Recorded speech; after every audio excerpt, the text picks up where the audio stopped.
Born in Jersey City, New Jersey, and growing up, I had the good fortune of having a father who was a fireman, a mother who taught me well, and my uncle was a police inspector. So that kind of environment, and I went to private schools, Catholic schools, where I had nuns teaching for 12 years, and I truly believe that has a lot to do with my upbringing and my feelings about life. And then I went into Merchant Marine, traveled around the world for 3 years, and until I was 21, and then went into the New Jersey State Police, where I stayed for 30 years and retired as a captain of human resources.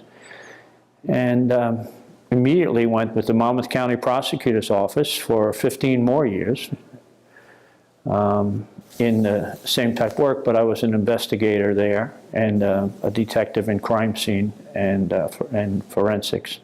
And now I teach, currently I teach at Brookdale Community College, and I have taught at Georgian Court University on forensic investigation and crime scene investigation. Then I was part of after the events of 9/11, I was part of an international counterterrorism officers group out of New York City. I became president of it and spent a few years doing that as part of my duties with the Monmouth County Prosecutor's Office. So how did you get involved with research?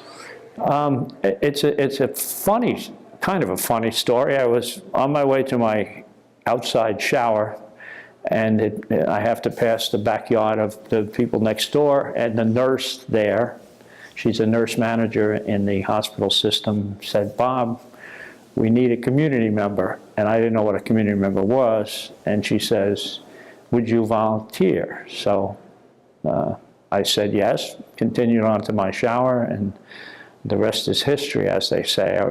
I got my first package in the mail of review material.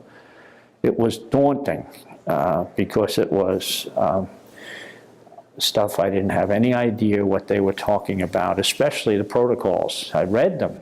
I couldn't believe myself, but I sat there night after night reviewing them for my first meeting. And I went to that first meeting, and I thought I was volunteering as a member of an organization that needed a volunteer, no more than that. And I had about 2 years doing that until we centralized the board. And then I thought with the centralization, I might need a little training. And that's where it began. So I have to go back to you walking to your outside shower. So the visual in my head is that you've got a towel wrapped around yourself and you're walking through the backyard to a spigot hanging under a tree. Yeah, well, that's not exactly not quite. No, I had number one, I had a terry cloth robe on. And it takes me immediately past their fence, so they're used to it. And the outside shower is enclosed. So I enjoy it to this day, and I still see the same people in the spring and the summertime as I go by. So she asked you to be a community member. Yes, that's the term she used. Mm-hmm. They said, we need a community member on the board, and I thought they just meant they need somebody that's not, it was my own thinking, although we have that title now, of non-affiliated, and I was happy to join. As a matter of fact, after a couple of years, I asked for if they had any other committees to be on, because I said, this was nice. I come, have a nice little dinner, and they discuss things that's way over my head. And I go home, and so I joined the bioethics committee of the, also of the hospital, but separate and apart from the IRB, and I'm still a member of that. So it sounds like you didn't have any training before your first meeting. I had no training, no training. I had, when I was there, I was asked to eventually do HIPAA, which I did, And that was truly my only training. The way the board was conducted was mostly in our particular environment. It was mostly, and at that hospital, it was mostly cancer-related studies. We had an eminent doctor on the board who was, or I don't truly know if he was a voting member or an advisor, but he was a cancer specialist and a wonderful doctor, and he would comment a lot about the research studies. They were not his, in fairness, but he would comment a lot. And there was another woman who was had her doctorate, but it was a PhD in clinical research, and she was on it. So I would look to those two for how this was going and what I should be a part of and what I should. It isn't the right way to do it, but I was taking their lead, and if they thought it was good research, I thought it was good research. If they didn't, and sometimes they didn't, then I didn't, and the chairman would recognize that, and we would quickly go through the studies. But that was my only training, and until I moved up to the central board. Okay, so what happened then when you went to the central board? Well, the central board is a well-run, it's for a Meridian Health system, and it's 6 hospitals involved. And it's a well-run board. And immediately upon arrival, I was told about city training. And I signed up for it and completed it as quickly as I could, and I was enjoying it. It was computer-based, as you know, and I thoroughly enjoyed the homework and the studying, and then the taking the test, and I was so happy to move on to the next level. I was happy to finish it. Please don't misunderstand me, because it is arduous reading. But I did thoroughly enjoy it, and I started to learn this is what I'm supposed to do. And there was a research doctor who was in the overall head at that time. He was acting as IRB administrator, and he was kind of leading me down the right path with the training, and I completed on time and with the sufficient scores, of course, to move on. And then I received from him individual training about how this board should be run. I went to I'll call it a seminar of people like me, even doctors were there besides the community. And there was 2 other community members and myself, and we received individual training, individual as newbies, I mean, to move on and to be active on the board and conduct it in the way it's supposed to be conducted. What kind of specific or individual training did you get? What were the topics? Well, the topics went from truly how to do this, what you have to review. I have been to PRIMA training here in San Diego 2 years ago, and then continued it in the Washington, D.C. area last year. And I'm here again this year, and that's where I received most of my training. And I will say that they didn't try to mimic this, but the things that they said there were also said here. So I believe they were on the right track in giving us instructions as to how to do this. But contrary to what I hear at PRIMA a lot, that the community member is not locked into informed consents. I can tell you that in most cases on my board, although I read the protocols, most of it is informed consent. That's what is expected of the community member. And how do you feel about that? I love it. I absolutely can zero in on it. I'm proficient at it. I do an excellent review. I believe, I hate to be so braggadocious, but I get comments all the time from the people that should know how one should be done, and especially the chairman of the board. I get a lot of good comments, and they want me to continue my meticulous review as I do. Now, I don't think, now, don't get me wrong, I read the protocol. I read to see what they're doing, but a lot of it I don't understand. It's scientific, and it's medical. And things that I question on the board, is, many times the board members will jump right in and say, Bob, that's routine. That's a normal. And yet I thought it was, whoa, you can't do this to a patient. But actually they said, no, that's standard of care. So those are the things that I don't understand in the protocol. But I do understand the informed consent, and I'm looked to by members of the board as to whether I will approve of it or not. So a lot of community members say that they feel intimidated when they sit at the table because there's scientists or people in white coats who are colleagues at the institution, and yet they come in as a layperson and they feel like they're a little not part of the group. From the very beginning, the chairman introduced me around the board, and he has made it clear, and he reiterates it quite often. If Bob doesn't like this informed consent, folks, this is not going to go. And he constantly at a reasonable amount of time, he brings that up in case there's new members that weren't there at the last meeting or anything. He makes it quite clear that I have to be very satisfied with the informed consent or it's not going to go.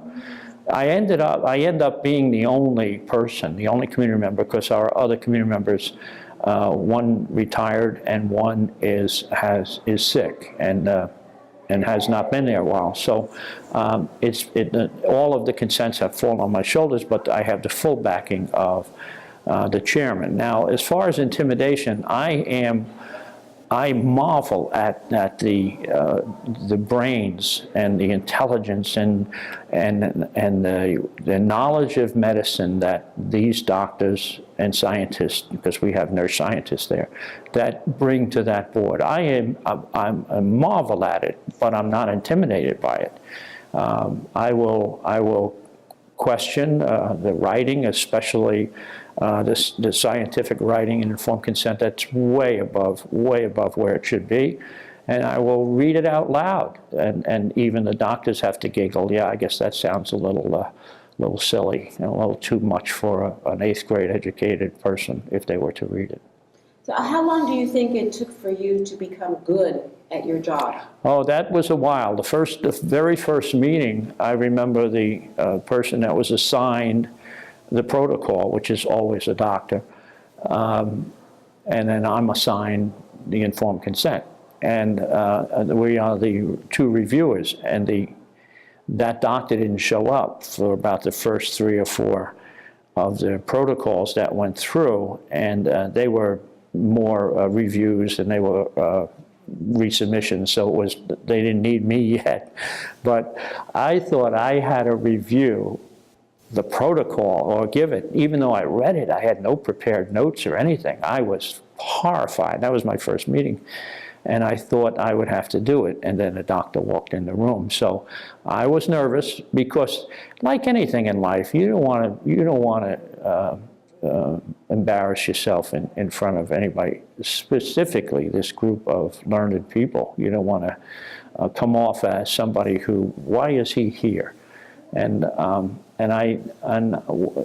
it took 1 or 2 months because we meet once a month, 1 or 2 meetings of establishing my own credentials within the board, and I think, Gianna, it's very helpful that I'm older, and I have some educational background, and I have. In New Jersey, to come from the state police is a kind of a big deal, so to everybody. So it's, I think that kind of at least allows me to sit at their table, and they accept it as such. So talk a little bit about what from your police work you bring to the IRB table that is useful. What skills or mindset? It would have to be the investigative part, naturally. I believe that research is, by its very definition, its nature, is investigative. So I relish the chance to at least go over my documents with that of an investigator. If we were to treat this as, let's say, a crime, and we investigate it, so and we investigated on the part of the, we'll call them victims here, but the patients and the subjects. So we have to do our very best to make sure that the victim or the subject in real life, in real protocol and IRB work, has to be that we investigate it to the fullest to get them their satisfaction. And I believe that my investigative background, I had I was in the Navy Reserve for 20 years, 9 of which was at Naval Criminal Investigative Service. Not quite like what they do on television, but it's interesting enough, and it's also investigative. So I've been to places like Bahrain and Japan and Korea on behalf of the Navy investigating incidents, and I think the key word there is investigation.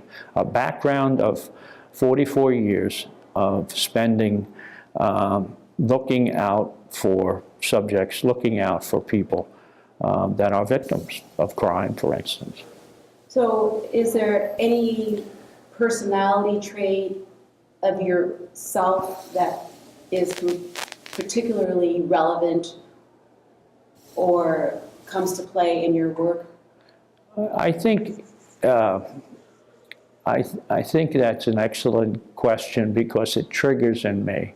Right from when I was, again, I'll go back to my Catholic school training and my mother's training and my father's training. And it was to help, it was always to help other people. when I was in the state police, for instance, or in the prosecutor's office, the victim was the most important person. But when I had suspects that I had to deal with, I dealt with them as human beings. You committed a crime, okay, I'm not your judge.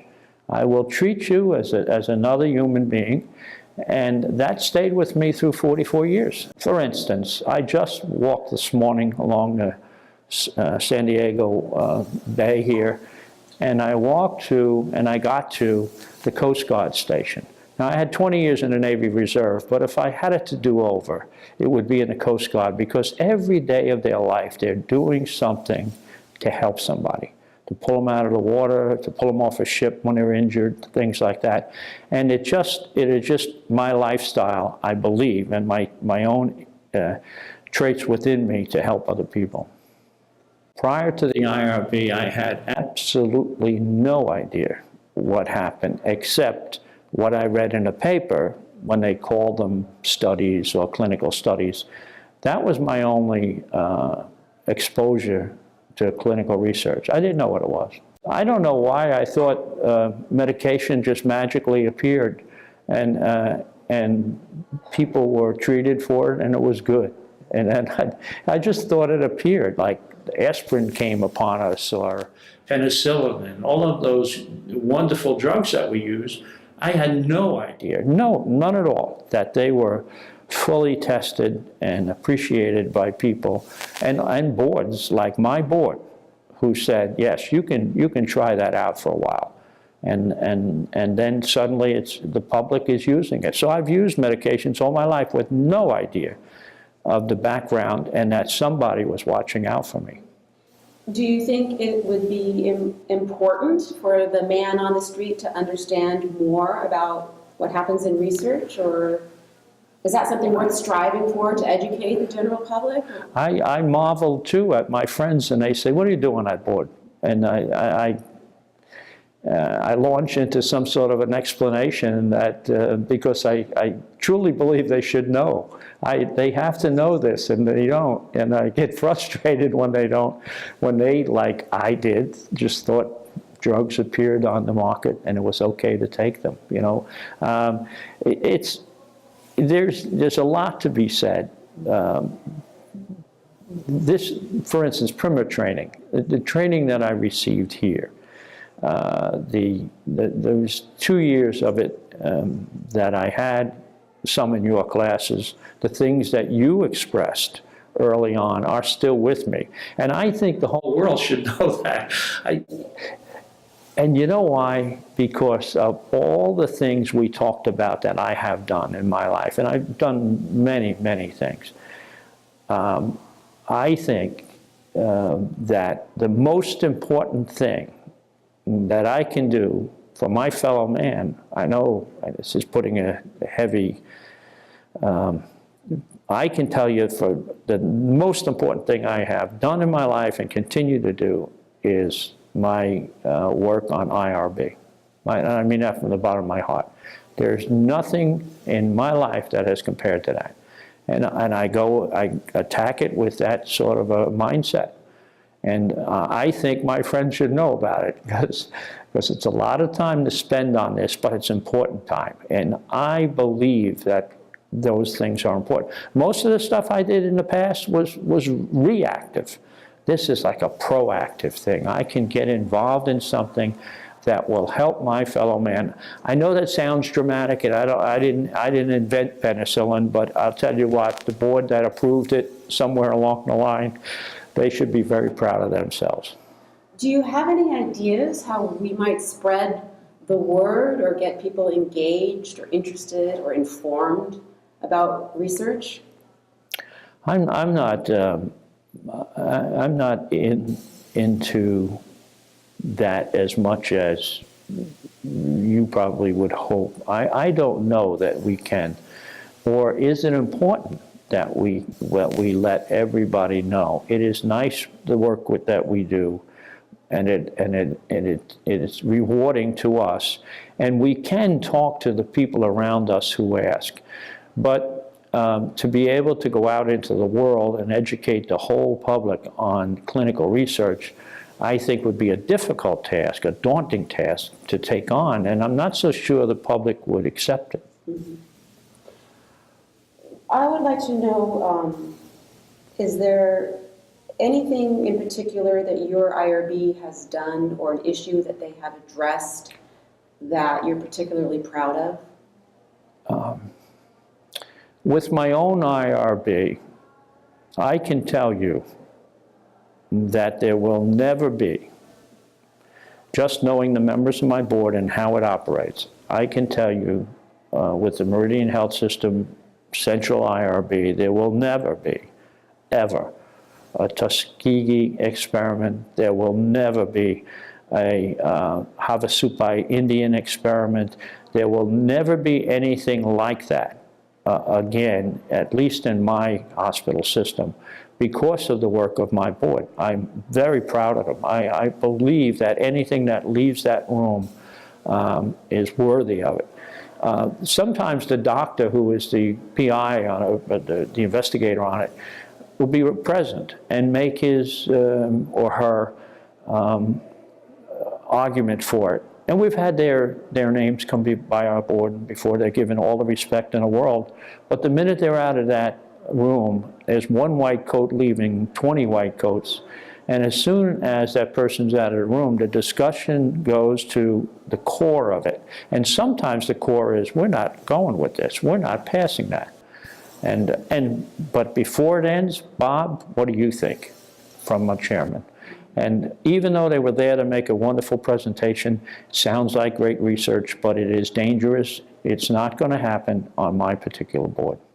Take the Havasupai incident.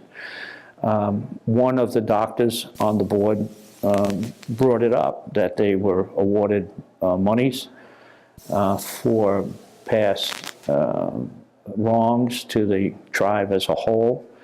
And she mentioned to the chairman that perhaps we should look at our informed consent. And she was looking at it a positive way. I was at the end of the table in a negative way. I thought that it was just another group feeling injured, and I decided to look into it. And once I did, it opened up my eyes, number one, to the Havasupai situation, that they were completely right in what they did. The research was completely wrong. The informed consent wasn't even in the ballpark. And all of that went on, and it was, to me, the real eye-opener for research that I do, for the informed consent that I do, and my board. And the board, and I was able to bring back what I researched, and the board asked for a presentation. And I got up, I made my own slides, I got up and made a presentation on Havasupai Indian clinical research that was truly not what it should have been. And through that, I was asked to now make presentations to the various nurse groups doing clinical research at our hospitals. And I do that, volunteer to do that, and I enjoy that too. I make presentations specifically on the Havasupai situation. So I can tell you it wouldn't happen on my board. So if you were going to talk to somebody who was considering enrolling in a clinical trial, what advice would you give to them? Well, my advice would be, of course, to read it. But I think I would have to tell them, take it home. To do that right at that moment is to me, I bring that up at the board meetings once in a while, and one of the things I say, you have somebody who you expect to read a document that is well over 8th grade. You have somebody who's about to read a document that's 28, 30 pages long. And on top of all that, they have the fact that they have a debilitating disease or illness, and they just found out about or have recently found out about it, and you're going to do research on them, and you expect them to, number one, understand what they're signing, and then sign that form so that you can go ahead with your research. So I would advise them, take that home, let your family see it, discuss it with other people, go see your priest or rabbi or religious advisor if you have one, or anybody who you trust, and talk to them about that at home and see if what was explained to you in the clinical setting is the same as this person, your friend, or you understand when you've had time to look at it. If you were going to create a training program for a community member, what are some key components to that training? What would you say is the basic training that an effective community member needs? I believe firmly, and believe me, I never gave the question a thought, but I have thought about when we get a new one on our particular board, and that day will come, that I will have to train them. It's in my mind already. I know the steps that I intend to take to train that person personally. I don't think, as I got the city training, nice, and they'll, believe me, as a newbie, they're not going to the conferences for a while.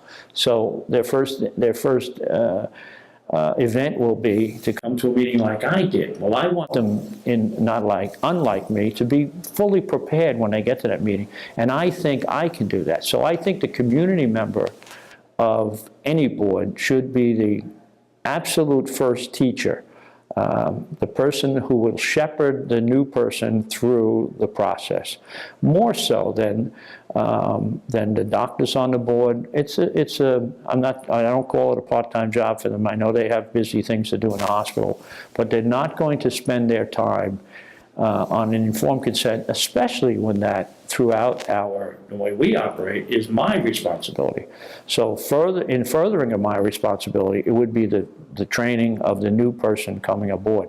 Absolutely, more so than anything they will ever see on a computer screen for a while. Once I'm finished, or the community member of any board is finished, then they can go on to city training and the rest of it, so they have a better understanding about what's going to happen. And I'm an administrator. That was my master's degree is in public administration. I think they have to go through all the steps. How are these forms filled out? Are there mistakes on them? Is Dr. Ferguson, Dr. Smith, MD, there's something wrong with that. Which are they, Doctor or MD? Well, your choice. So they have to be able to administratively go through all of these forms that we get, and then add the understanding of these forms, and then the informed consent itself. That's my suggestion to anybody coming in. And when they can get to primer training, of course attend, because this is the basis for it right here. So if I were going to, it sounds like you're suggesting top priority is a mentor. Yes, absolutely. Before even an online course telling about research and the background of it. Absolutely. I have a person who is in training. She has been to 1 or 2 meetings. I recruited her. She's a younger young lady, and she has, I've already brought her to the board, and she sits right behind me at the board, and she watches me go through the form item by item. And it takes 10 or 15 minutes at least to give my perspective on the informed consent, and then answer questions after that. So she sees all that, and I think that's important. She's not even signed up for the board yet. This is how she began.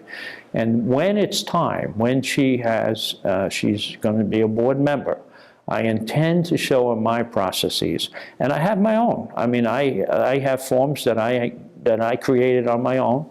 They're not official IRB forms, they're not official hospital forms, but I submit them when I submit my informed consent, so that when the FDA or anybody else looks at my work 2 years from now or 3 years from now on an inspection, they're going to see why I didn't think that was a good informed consent, or why it is.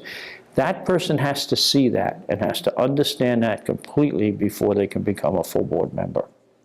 So if you were going to be a chairperson of an IRB, what kind of people would you like sitting at your table? Most important, people that want to be there. Absolutely number one. If they don't want to be there, and I've seen in the past doctors who don't want to be there and they're gone. They leave after a few months or something, because it is time consuming, and it's not everybody's field, clinical research. So you need to have on the board a representative of the medical community. It's nice to have each subgroup, you know, heart and cancer and pharmacy and all the areas covered. So the first thing though is be there, the one who wants to be there. Secondly, that we have a cross-section of medical and scientific areas that could easily review any form that comes through. And then I would have a great community member, at least one. One community member? What do you think is a good ratio? Would one do the job? Do you think it would be better if there were more than one? Always better, because it gets time consuming for the community member. I understand this. I don't mean to be a person that talks about but I happen to be on a board where for the last couple of years, I'm the only one. I get every study that comes. I'm on 5.5 years on this new board, and I was on the smaller board 2 years before that, and I have not missed one session. I mean, I schedule surgeries around it. No, I can't do that, Doc. I have a board meeting, and I noticed the days leading up is my study for that. So I think more would be better. I would love to have 2, 3, 4 people that you can each get a study, and then you can put perhaps more time into it.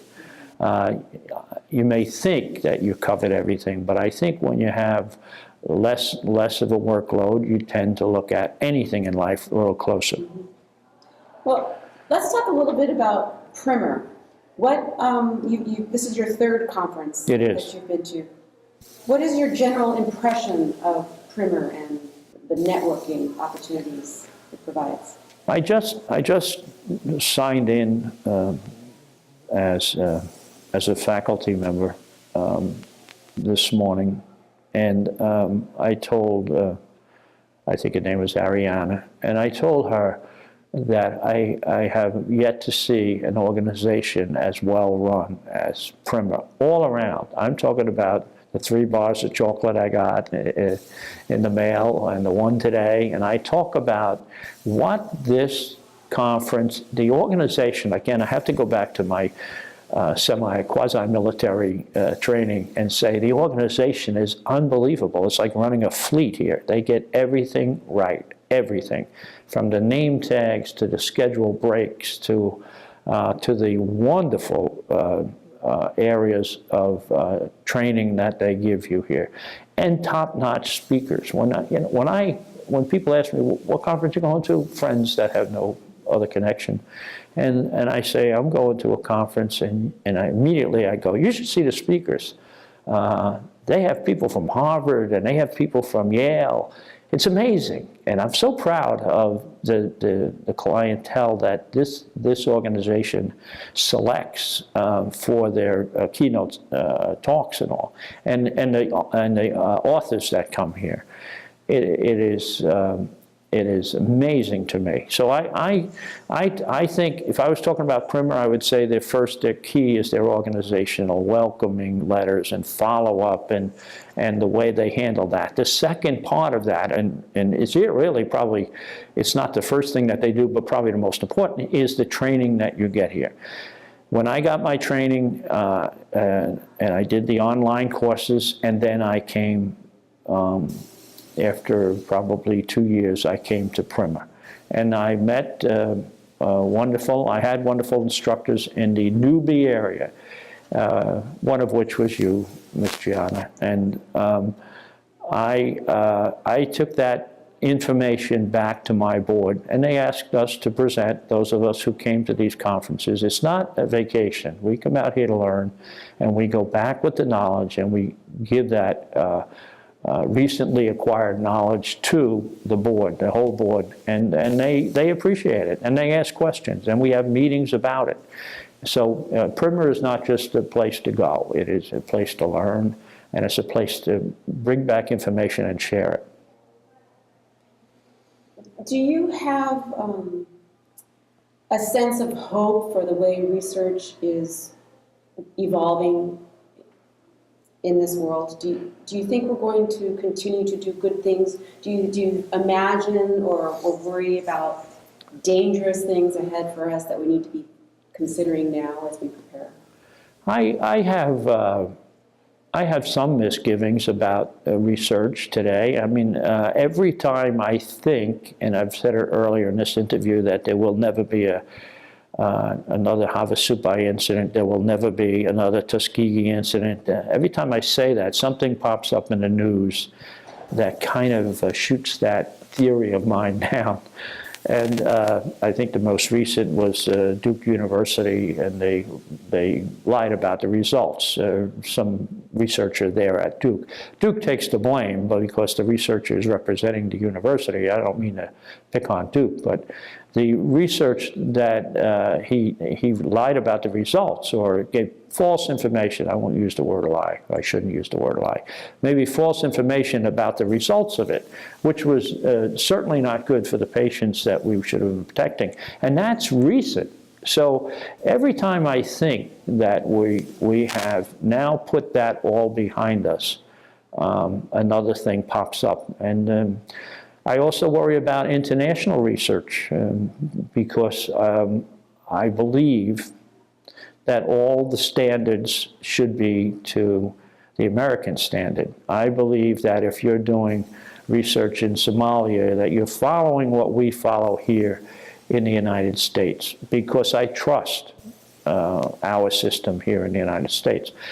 There are systems in the world probably better than ours. I'm not sure, and I actually doubt it, but there could be. But I think ours is certainly adequate and certainly the best. And I worry about international research. So if there were one thing that you could change about how research is done in this country, what would you change? I think you can. I only did a couple of years in the Merchant Marine, but one thing I learned is they have the law of the sea. They have international laws. So if a ship from England is passing a ship from the United States, the captain of the United States ship can believe Doesn't always happen right, but he can believe that that ship from England will follow the international laws and will be able to, he will pass to my left or to my port side safely, and I don't have to worry about a collision with him. If I go up a channel in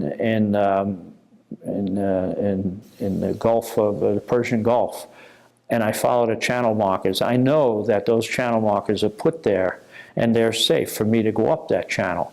So I believe international law of the sea, if research was to have the same standard that everybody in every country would follow one agreed upon way to do research, I think that would be, I don't know if it's attainable, but that would be my suggestion. Well, just to close, I have another question for you.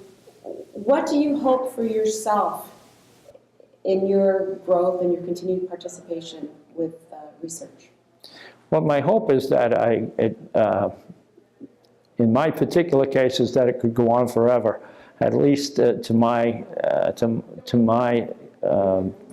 time limits, and that when I can say now it's over and I have to quit. And I doubt in a foreseeable future that will come. So I hope that I can continue to do what I consider the most important thing I've ever done in my life, notwithstanding family and the other things in life that people say, well, how about that? But I don't think I have done anything as important as this, and I feel I have to continue to do this. So don't tell my board chairman, but I think I will be with him forever. He's liable to, I can't complain as much if I've already told him that I'm going to stay there. Is there anything else that you would like to comment on? Any topic that I haven't addressed? Something? No, I think I hope you have covered everything, and I hope I have answered in a way that that I have truly expressed what I felt. I apologize up front for talking about myself so much, but it was truly about this interview. It's hard to do without talking about your own inner experience. So I comes out a lot. I also absolutely appreciate the training that I got here over these past 2 years. And I'm sincere about that. I believe that what I got from Primer and what I continue to get online from Primer is the most important training that I can get. And I fully hope that I can continue on the board and continue to take this training. And I appreciate all that you have done personally in that, and because most of the training that I took back was from your classes. Thank you. I'm just curious, how do you describe what you do to other people? Well, I believe what I do is, if I could, there's an old saying, I think it's an old saying, everything in my case is old, but there's an old saying that if it's not just important to follow the regulations and the law, it's doubly important to be ethically correct and to be morally correct when you're doing anything in life, but especially when you're doing research. So I believe that I read my assignments, my informed consent with that in my mind, that yes, they fit the regulations of the FDA, yes, they fit the regulations and the requirements of my own system, my own hospital system, but what would I want to make sure is in there, and that the two is that they're morally correct and they're ethically correct. Well, thank you very much. You're welcome, ma'am. It was my pleasure. My pleasure.